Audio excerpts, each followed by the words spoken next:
Mais on retrouve Cyril, Rebonjour. oui, parce qu'on l'aime beaucoup. Et tu es Stéphane, donc, Et tu es qui alors je suis l'auteur de ce prototype. Ok. Que je vais éditer. Que tu vas éditer. Ouais. Encore un jeu que tu vas éditer. Oui. Encore un. On Voilà. n'arrête pas. Mais oui. Au grand désespoir des auteurs, parce que du coup, ça prend un petit peu de temps. Et que du coup, ils doivent attendre longtemps avant de voir leur jeu édité. Mais ça finit toujours par arriver, c'est la bonne nouvelle. Et ça s'appelle Donc Space Squadron. Space Squadron. D'accord. C'est un jeu encore galactique. Ben oui, on est sur un thème galactique sur cette. Il y a une petite spécificité, c'est que c'est un jeu à 2 joueurs uniquement. Enfin, peut-être un jour il y aura des versions pour jouer à plus de 2, mais le jeu de base est à 2 joueurs et c'est 2 croiseurs intergalactiques qui s'affrontent en s'envoyant des chasseurs dans la tête. Un peu comme l'épisode Pegasus de Battlestar Galactica ou un peu comme à Star Wars. Donc ça parlera aux personnes qui sont Oui, vraiment. exactement. Et c'est d'ailleurs pour ça que c'est une des raisons qui m'a poussé à l'éditer, c'est que j'aime beaucoup ces ambiances spatiales et que j'aime beaucoup les épisodes que je viens de citer. Et que le jeu retranscrit vraiment fidèlement le côté chasseurs qui s'affrontent et pour détruire des gros croiseurs, quoi. Voilà. Donc, Bah oui, tu vas nous présenter. pour le montrer rapidement, donc il y a 2 croiseurs. Il y a des cartes, Il y a 2 il y a- croiseurs. Ça représente les croiseurs qui ont un certain nombre de points de vie. Ok. Et tout le but Donc du ça, jeu. c'est un Alors on voit petit, qu'ils sont différents déjà de base. Il y en a Il porte qui a- un nom. Ouais. C'est le nom des cartes Ouais. finales, apparemment. Ah non, non, pas forcément. Non, non, pas On forcément. verra, mais bon, il y en a pas mal, ils sont tous différents. Ils sont tous différents parce que tu vois qu'ils sont tous un nombre de points de vie différents déjà pour commencer. Oui. Et qu'ils n'ont pas la même forme. D'accord, c'est la C'est-à-dire structure que, voilà, du vaisseau. Là, bon, pour l'instant, elle est comme ça. On ne sait pas exactement comment on va la fabriquer, mais on trouvera. Ouais. Mais tu vois, là, par exemple, celui-là, c'est lequel? Celui-là, c'est Apollon. Oui. Tu vois, Apollon, et ben, on va disposer le plan de jeu comme ça. Ce qui fait qu'il a une force de frappe supérieure sur les ailes et un peu inférieure au centre. A contrario, moi par exemple, j'ai l'Atlas qui lui, c'est plutôt. Bah, pareil, au centre, il n'est pas très fort, mais tu vois, la disposition est différente. Et ça va beaucoup jouer sur le jeu. Le concept, c'est qu'on va avoir des cartes en main qui vont être. Je ne vais pas rentrer trop dans les détails, mais plus Oui, tas de oui. choses apparentes. Et que ces cartes, on va les poser de manière à disposer nos escadrilles de chasseurs. Alors, tu vois, il y a 0, 1, 2, 3, ça détermine la force de ce que tu peux poser. Par exemple, ça, c'est une carte 0, parce qu'il n'y a pas de sigle, je peux la poser là. Et ensuite, par-dessus, je pourrais poser une 1, une 2, une 3, et ça va déclencher des effets, je vais pouvoir permuter des cartes. En gros, ça va simuler les mouvements de chasseurs, etc. Chacun va poser une carte à son tour, et à un moment donné, il y en a un qui va passer. Parce qu'il va dire, là c'est bon, l'autre peut continuer à jouer, ce qui est toujours stressant d'ailleurs. Tu confirmes, c'est stressant. Oui, je confirme. Oui. Si tu passes rapidement. Ah, peut-être que ça a été construit dans dans un univers très stressant, c'est pour ça qu'il le Oui, ressent parce un que peu. tu vois, tu passes. Alors l'avantage de passer, c'est que tu vas pouvoir bouger ton croiseur. C'est toi qui as l'initiative du mouvement. Donc tu vas pouvoir éventuellement. Moi, si je vois qu'il a mis beaucoup de choses par là, je vais dire, oh, bah, je vais bouger par là. Comme ça, tous ces vaisseaux qui sont là, ils vont plus servir à rien. L'inconvénient de passer très vite, c'est que une fois que tu as passé, l'autre il peut continuer à jouer, il a plus ce stress-là. Donc il continue à poser des vaisseaux, et il en rajoute qui t'embêtent parfois. Donc il faut trouver le bon équilibre entre passer vite, en fait l'idéal c'est de passer juste un tour avant que l'autre ait eu envie de passer, mais encore faut-il y arriver. faut estimer Et donc tu vas bouger ton vaisseau. Ouais, donc Et c'est vraiment via les 5 Ouais, voilà, les 5 couloirs, Alors on trouvera un moyen de coulisser les couloirs. pour que ça se fasse mieux que là ce qu'on fait, parce que ce n'est qu'un prototype. Oui, Et même ensuite, si c'est on va découpé regarder avec cadran- amour. On va regarder cadran par cadran les dégâts, tu vois. Là, bon, bah là c'est très bien pour moi, là, quand même. Hein. Si on regarde ici, tu vois, on compte le nombre de chasseurs. J'en ai 1, 2, Alors, 3, je vais 4, me lever. 5. Ouais. J'en ai 1, 2, 3, 4, 5. En face, il a rien. Donc il prend 5 dégâts, c'est Ah, ça il prend directement 5 dégâts sur son croiseur. S'il avait eu ne serait-ce que, je sais pas, on va dire ne serait-ce qu'un petit chasseur, Oui. et ben il aurait pris 1 point de dégâts sur son chasseur qui aurait été détruit, et ensuite 4 points de dégâts sur son croiseur. Oh, mais c'est très simple. Oui, le but c'est d'amener le croiseur adverse à 0. Alors, le tout étant de placer bien ses escadrilles, et toutes les cartes sont très différentes, et elles ont toutes des effets qui vont de je fais un dégât au croiseur adverse directement, à je détruis une escadrille adverse, à je permute 2 cartes de place, et donc on essaye de faire d'être le meilleur général possible pour anéantir le vaisseau de l'autre. Bon, là on vient de faire une partie. j'ai réussi à avoir son vaisseau. T'as Il me gagné, restait- tu- il me restait d'accord. plus que 2 points de vie, donc c'était D'accord. vraiment Ah, extrême. tu nous confirmes qu'il a gagné ou, Ah, mais je ou tu confirme l'as qu'il- laissé je gagner confirme pour... qu'il a gagné D'accord. et que j'ai eu du mal à revenir, que je suis revenu pour justement lui faire beaucoup plus de dégâts et que voilà, finalement il a quand même réussi à Mais gagner. ça, c'est une grande règle de base, tu laisses toujours gagner l'éditeur. Mais oui, mais bien sûr. Mais Stéphane, Mais au bout il de faut 4 ou toujours 5 laisser parties, gagner. Les premières, faut pas le laisser gagner justement pour qu'il voit que le jeu A de la a valeur, de la est valeur, est riche. intéressant et l'inciter à rejouer. D'accord. C'est ton premier jeu, Stéphane? Là, c'est le premier jeu qui est finalisé et qui envoie l'édition. Ok, t'as été primé, il me semble que c'était à Boulogne, Voilà, ça, j'ai ouais. été primé en fait au concours de Boulogne Uh-huh. en 2011. Formidable, bah félicitations. Bah, On peut merci. t'applaudir, je pense. J'ai qu'une main, voilà. Comme le jeu était finalisé, j'en ai profité pour l'amener au concours, voir ce que ça donnait, parce que je savais que le jeu avait un certain potentiel, mais après c'est toujours pareil. Il faut voir par rapport aux autres jeux qui sont en concours, par rapport aux autres, qu'est-ce qu'ils donnent, et bon voilà, ils l'ont trouvé suffisamment original pour le primer. Et ça t'est venu comme ça, ou t'es joueur dans la vie, tu dis bah voilà, Alors, je finalement... suis joueur et j'ai conçu, comme tout le monde, pas mal de jeux totalement bidons et très mauvais. Et en fait, en 2006, j'ai voulu commencer à travailler sur un vrai jeu qui allait donner quelque chose. Et au début, ça ressemblait pas du tout à ça. Il y avait des hexagones et c'était des combats de robots. Rien à voir avec ça. Ça a évolué un petit peu, j'ai laissé tomber les figurines pour développer donc plus l'aspect carte, parce que moi je suis un ancien joueur de jeux de cartes à collectionner. Et l'idée c'était de retrouver les sensations d'un jeu de cartes à collectionner, mais sur un jeu qui ne soit pas à collectionner, et où avec 20-25 euros de dépenses au départ, on puisse jouer à de nombreuses reprises. Et donc petit à petit ça s'est développé. Je l'ai présenté à une première version à Gen Con qui marchait pas du tout, qui ressemblait pas à ça du tout.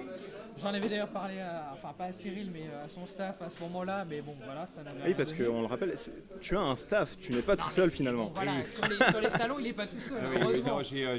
non, disons que j'ai des testeurs bénévoles qui aiment bien tester pour moi et qui m'aident à filtrer, mon jeu en échange de quelques bouteilles de vin. Ah d'accord. Je précise tout.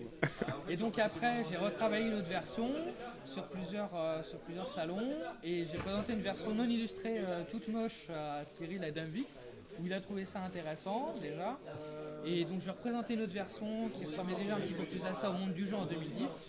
Et bon bah là, à chaque fois que je l'envoyais, je représentais des choses de plus en plus précises où j'ai essayé de simplifier sans perdre la complexité du jeu.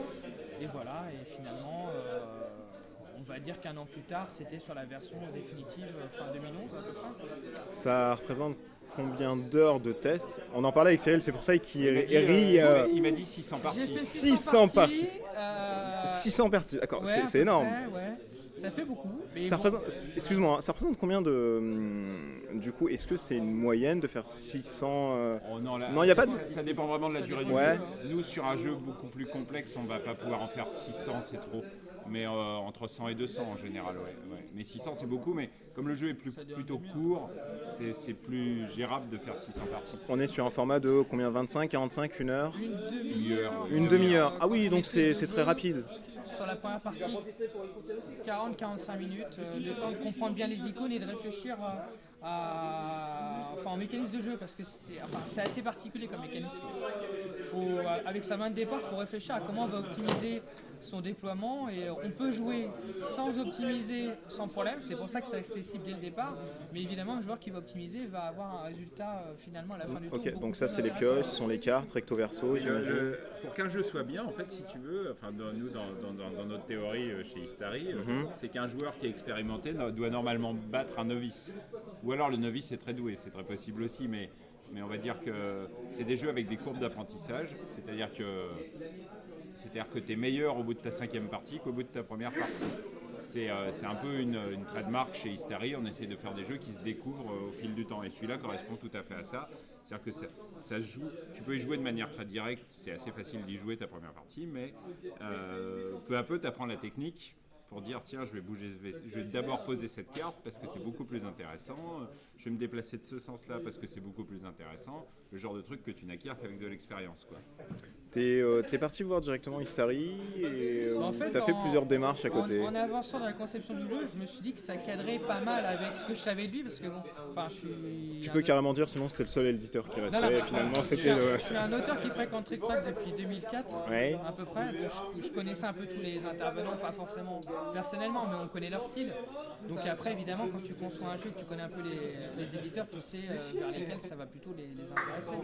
Donc voilà, je savais que c'était un jeu qui pouvait l'intéresser. Et donc, Clairement pas un party game, tu vois, par exemple. Ouais. Ça Voilà. élimine une partie des éditeurs sur la Mathieu place. Despnous y a joué, effectivement, mais je l'ai prévenu en lui Je suis disant pas que ça sûr qu'il lui ait tout plairait compris. pas. Et ça t'a plu directement dès le Ah one oui, shot, oui, tu je me t'es dit, rappelle, bah ça c'est je un me jeu. rappelle la partie Adam Vix, je me On t'a rappelle dit bien. que je comprends toutes les 2 secondes, ce qui montrait a priori que cette...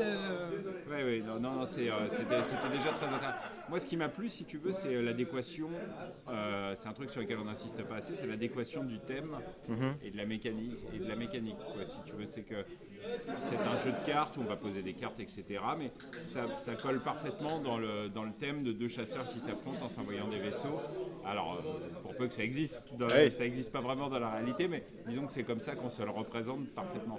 Donc, ce que tu fais dans le jeu, c'est censé par rapport à ce que tu imagines devoir faire dans la réalité. Donc, c'est un premier critère qui fait que le jeu va m'intéresser ou pas m'intéresser. Quoi. Après, je pense qu'il a la bonne durée par rapport à ce qu'est le jeu. C'est-à-dire qu'il va t'emmener à plutôt enchaîner les parties qu'autre chose, ce qui est très bien. C'est un jeu qui dure 2 heures. Tu vois, c'est vachement plus dur d'enchaîner les parties. Tu peux pas dire. D'un autre côté, un petit combat de fight comme ça, un petit jeu de combat de fight comme ça direct, je pense qu'une demi-heure c'est la bonne durée. Plus long, ce serait trop long parce que faudrait pas que. Et encore, enfin, c'est-à-dire que c'est difficile à décrire, mais tu vois, il y a une durée adéquate pour chaque jeu. Et un jeu de cartes à collectionner ou pas à collectionner à la Magic, un duel ne doit pas durer beaucoup plus d'une demi-heure. Oui, sinon ça après, te permet d'enchaîner. tu rentres dans le trop technique. Et là, il vaut mieux arriver à un jeu suffisamment épuré pour que tu en fasses une partie et que ça te donne envie d'en refaire une autre. Et si tu as envie de jouer 1 heure, bah, tu feras 2 parties en 1 heure plutôt qu'une partie en 1 heure. C'est beaucoup plus intéressant, de mon point de vue. Là, Généralement, c'est ce qui arrive, puisque à la fin de la première partie, les joueurs comprennent certaines erreurs et ont envie de refaire une deuxième partie. Surtout que, comme le jeu permet pas mal les rebondissements, c'est pas parce qu'au départ, tu as pris l'ascendant que tu vas le conserver jusqu'à la fin. Il faut bien gérer ton avance. Et généralement, celui qui se voyait gagner, si finalement il perd, ça l'incite encore plus à enchaîner une deuxième partie, en fait. Ça t'a pris un matin comme ça de dire tiens, un papier, stylo, je me lance sur un jeu où c'est vraiment une écriture en amont.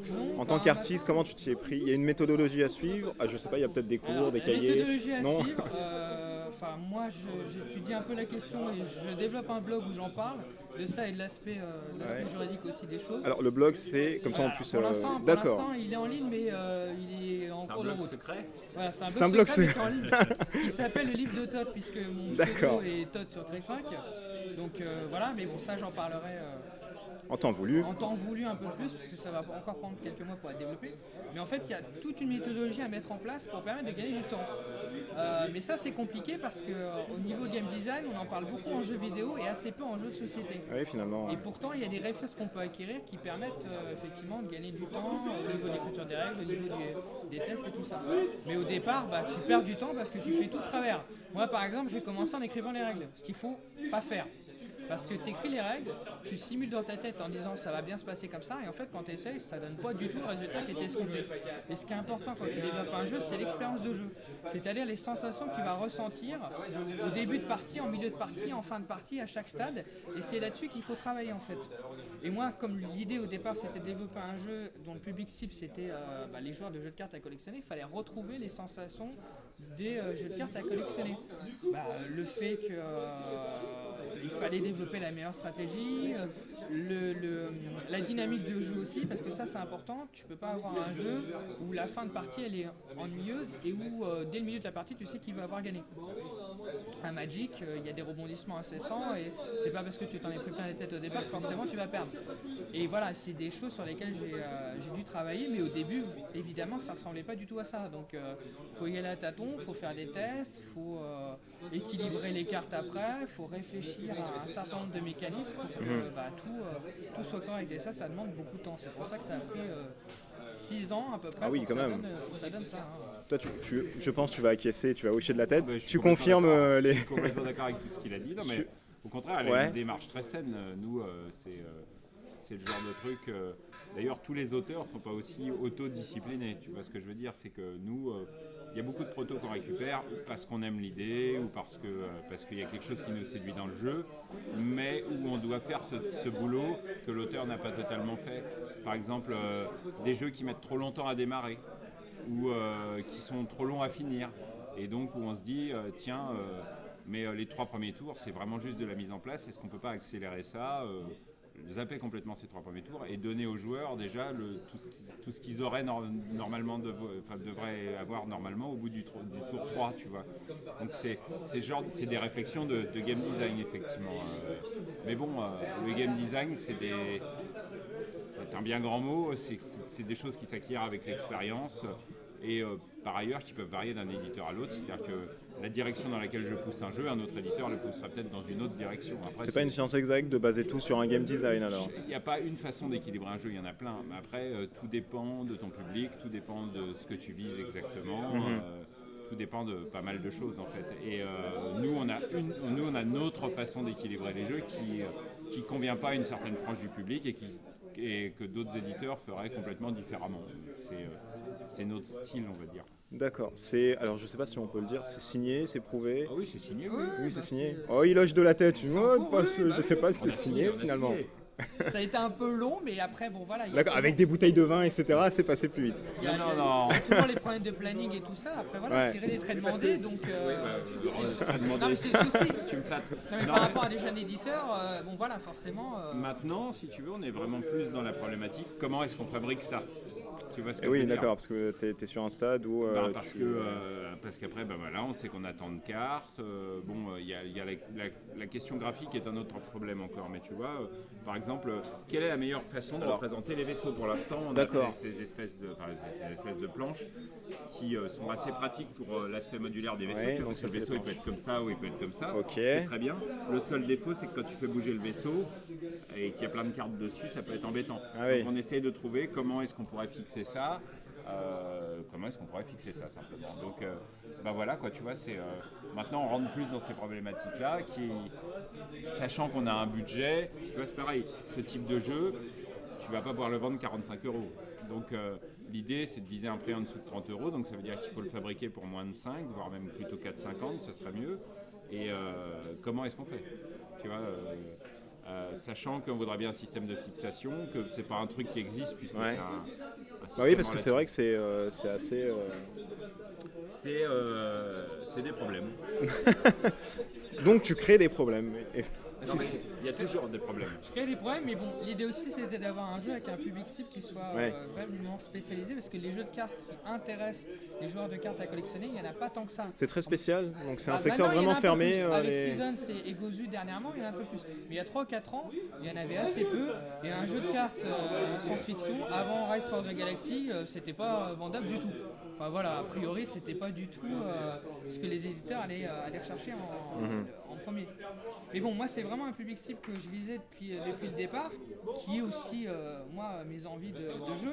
Et toute la difficulté du jeu, c'était développer un jeu qui était intéressant en partie découverte, où on a un paquet pour les 2 joueurs, mais qui le soit aussi en deck building. C'est-à-dire qu'à un moment donné, si tu as suffisamment exploré le jeu, tu peux concevoir ton propre paquet d'escadrilles, choisir ton propre d'accord. croiseur et aller affronter d'autres personnes, comme tu pourrais le faire avec n'importe quel autre jeu de cartes à collectionner, éventuellement faire des tournois et tout ça. Enfin, c'était un développement possible pour le jeu que j'avais en tête depuis le départ.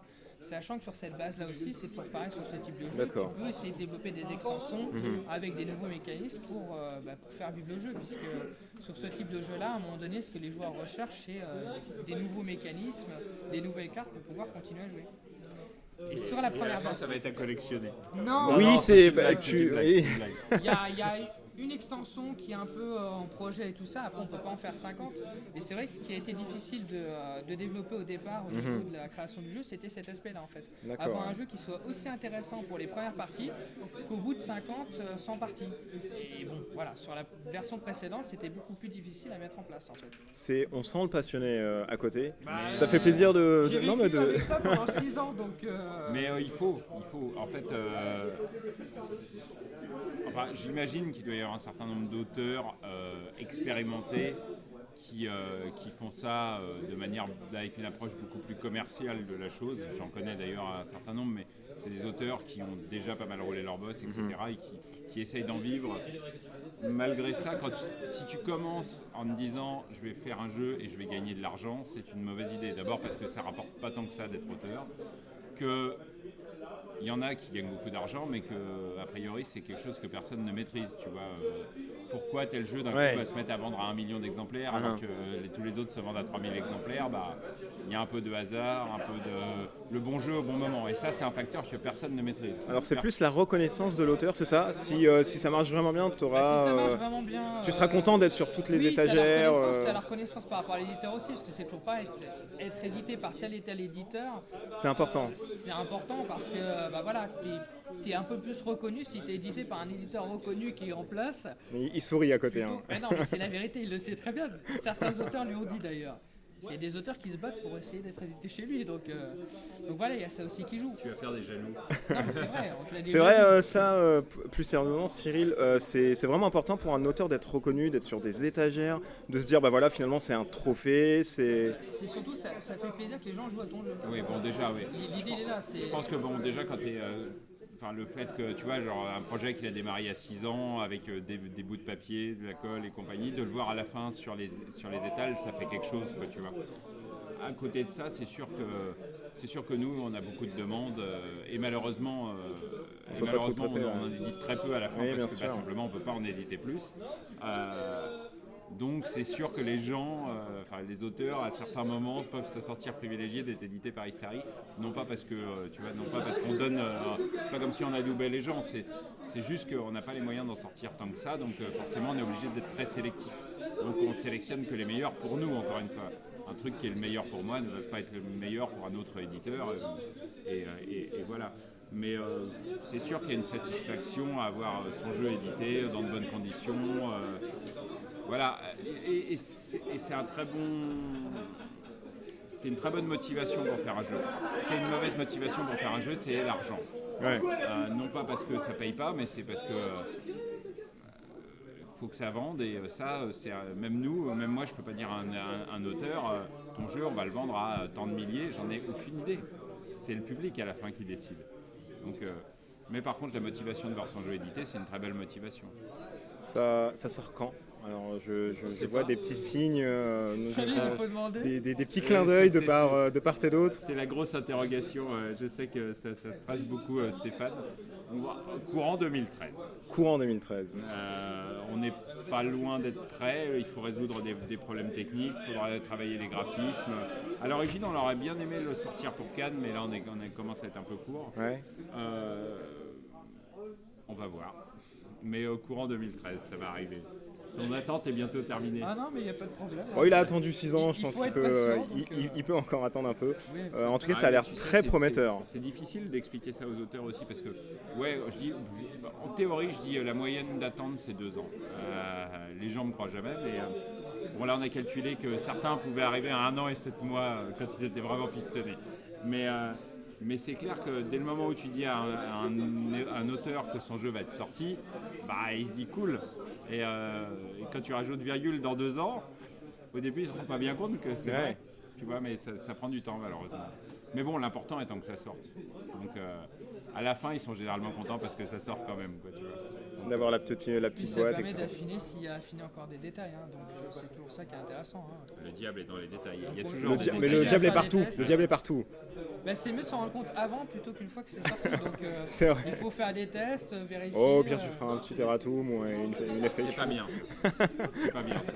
Non, on essaye d'être au maximum au taquet sur un jeu qui sort, de manière à être sûr qu'on ne laisse pas passer une stratégie gagnante qui aurait échappé. où par exemple là il pourrait y avoir un croiseur déséquilibré, il faut tester tout ça. Bon, il le fait très bien lui-même déjà. Ok, bah oui, avec les 600 parties. Space Squadron, 2, pas plus, peut-être plus, on sait jamais. De quoi? Une suite? Non, de Ah, joueurs. de joueurs. Alors, il y a une variante à 4, mais la variante à 4, ça oblige à jouer en équipe de 2. Et le problème, D'accord. c'est qu'en fait, il faut se concerter avec son coéquipier pour optimiser les effets.